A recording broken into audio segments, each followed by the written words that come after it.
پیارے آقا صلی اللہ علیہ وآلہ وسلم نے جب سفر ہجرت فرمایا تھا تو آپ نے دوران سفر کچھ مقامات پر قیام فرمایا تھا، جن میں سے سب سے پہلی جگہ جہاں آپ نے قیام فرمایا تھا وہ غار ثور ہے۔ اس کے بعد آپ نے مقام قباء پر قیام فرمایا تھا۔ غار ثور میں آپ نے 3 دن اور 3 راتیں قیام فرمایا، اور مقام قباء پر آپ نے پیر کے دن جب آپ کی تشریف آوری ہوئی تھی مقام قباء پر تو جمعہ کے دن تک آپ نے قیام فرمایا تھا۔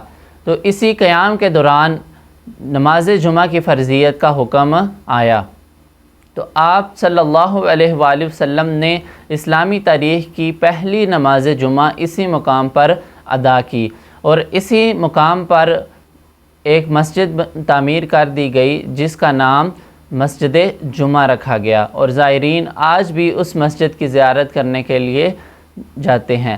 جب آپ صلی اللہ علیہ وآلہ وسلم نے نماز جمعہ ادا کر لی تو اس کے بعد آپ نے پھر مدینہ کی طرف کوچ فرمایا۔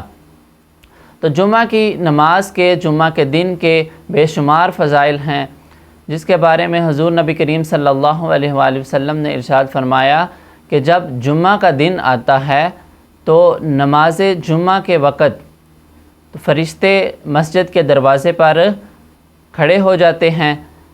جو بندہ سب سے پہلے مسجد میں آتا ہے اس کا نام لکھ لیا جاتا ہے، پھر جو مسجد میں آتا ہے اس کا نام لکھ لیا جاتا ہے، اسی طرح ترتیب کے ساتھ نام لکھ لیے جاتے ہیں۔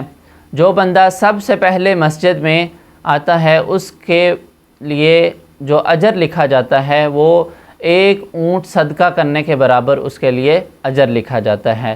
پھر جو بندہ دوسرے نمبر پر مسجد میں آتا ہے اس کے لیے 1 گائے صدقہ کرنے کے برابر ثواب لکھ دیا جاتا ہے۔ اسی طرح جو تیسرے نمبر پر آتا ہے اس کے لیے 1 مینڈا صدقہ کرنے کے برابر ثواب لکھ دیا جاتا ہے۔